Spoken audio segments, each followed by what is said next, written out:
Yusek, what is your reaction about the growing list of dubious confidential fund recipients of VP Sara Duterte? House Deputy Majority Leader Paulo Ortega cited more names like Amoy Leo, Fernan Amoy, and Jody Asim. And they even call it Team Amoy Asim po.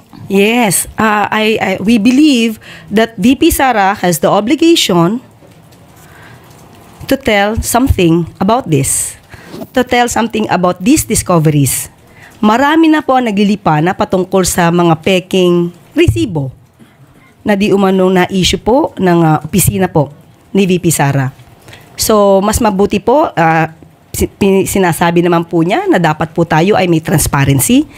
Mas maganda po na mauna po siya na ipaliwanag ito. Sunod na tanong, Marical Sargan, Brigada FM. Good morning po, Yusek. Sa pagtitipon din po sa The Netherlands, nabanggit po ni VP Sara sa kanyang speech, as I quote, sabi ko, yung kagustuhan mo na umuwi, yan din yung katapusan ng buhay mo, magiging Ninoy Aquino Jr. ka. Any reaction po from the palace? Inahahalintulad ba ni VP Sara ang kanyang ama kaya sa yumaong Ninoy Aquino? Parang hindi po natin nadinig noon na inahilintulad ni dating Pangulong Duterte ang sarili niya kay Ninoy, kung hindi kay Hitler. Meron po siyang sinabi mismo, sinabi pa niya dito, and I quote, Hitler massacred 3 million, actually it's supposed to be 6 million Jews. Now there is 3 million, what is it? 3 million drug addicts in the Philippines. There are. I'd be happy to slaughter them. At least if Germany had Hitler, the Philippines would have me.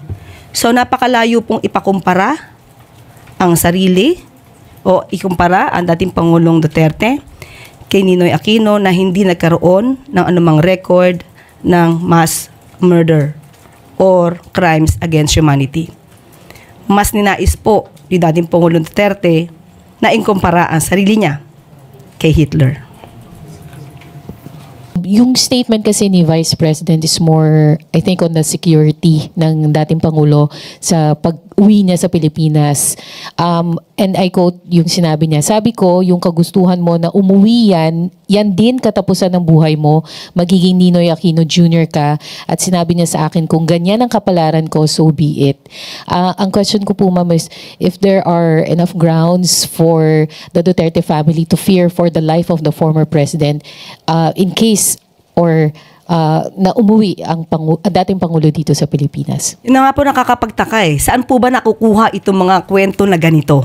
Saan po nakukuha ang pagkukumpara kay dating Ninoy Aquino? Saan nakukuha yung mga threats? As a matter of fact, hanggang ngayon yung sinasabing threats kay VP Sara, hindi pa rin po na ipapakita sa NBI at saka sa PNP. So saan lamang po ito nakukuha? Kailangan po natin kasi ng mga materyales, ng mga ebidensya bago po magsagawa ng ganitong mga klaseng statements. Wala pong katotohanan yan. Sa papong tanong mula kay Clisel Pardilla, PTV. Kay Ian Cruz muna, GMA. Ma'am, good morning po. Ma'am, dun sa rally sa Dahig, nabanggit po, sinabi po ng mga crowd doon na mag-resign na si PBBM at sabi ni VP Sara, o kayong nagsabi niya na hindi ako, Marcos resign. Bakit ba kailangan ng resign? Dahil hindi mo pinapakita sa taong bayan na maayos kang mag-isip at kaya mo ang mamuno. Ano po ang tugon ng administrasyon? Kung pinag-resign po nila ang Pangulo, sino po ba ang makikinabang? Kahit sabihin po ni VP Sara o kayo nagsabi niyan, siya pa rin po ang makikinabang. Sasabihin po ba na walang kakayanan mamuno? Paano po natin masasabi ito? Kung ang pinapailal po natin ay ang batas. At very transparent po tayo sa anumang mga transaksyon.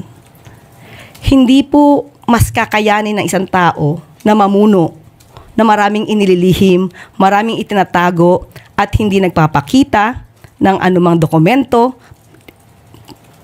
more particularly about the funds. Last question, Clisel Pardilla, PTV4. Yusek, Senator Bato de la Rosa told you, Miss Castro, akala niyo mga santo kayo, hindi nakakabuti yung gagawin kung pag-evade ng arrest, pero yung ikabubuti ng bansa ba yung ginawa niyo? How do you respond to that? Hindi, I know, we are not saints. Lahat tayo hindi santo. Isa pa lang ang nagiging santo sa Pilipinas, si St. Lorenzo Ruiz. Dalawa. Sino pa iba yung isa?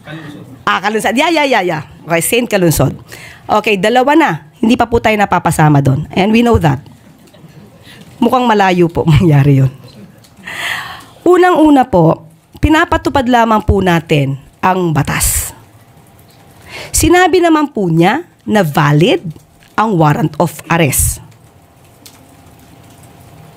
Ang sabi din po natin, bakit natin sinusuko daw ang soberenya? Hindi po tayo nagsusuko ng anumang soberenya. Sino ba ang naunang magsuko ng ibang parte nating karapatan sa ibang bansa? Tayo po ba? Muli, sasabihin natin, inamin na ni Senator Bato, valid ang warrant of arrest. Siya na ang nagsabi. Kung siya man po ay magtatago, hindi magandang maging modelo ang katulad ni Senator Bato na dati nang naging PNP chief. Hindi magiging magandang modelo yan. Dahil yan po ay nag-iinggan niya sa taong bayan na kapag may warrant of arrest, kailangan ng magtago na lamang. Okay. Maraming salamat.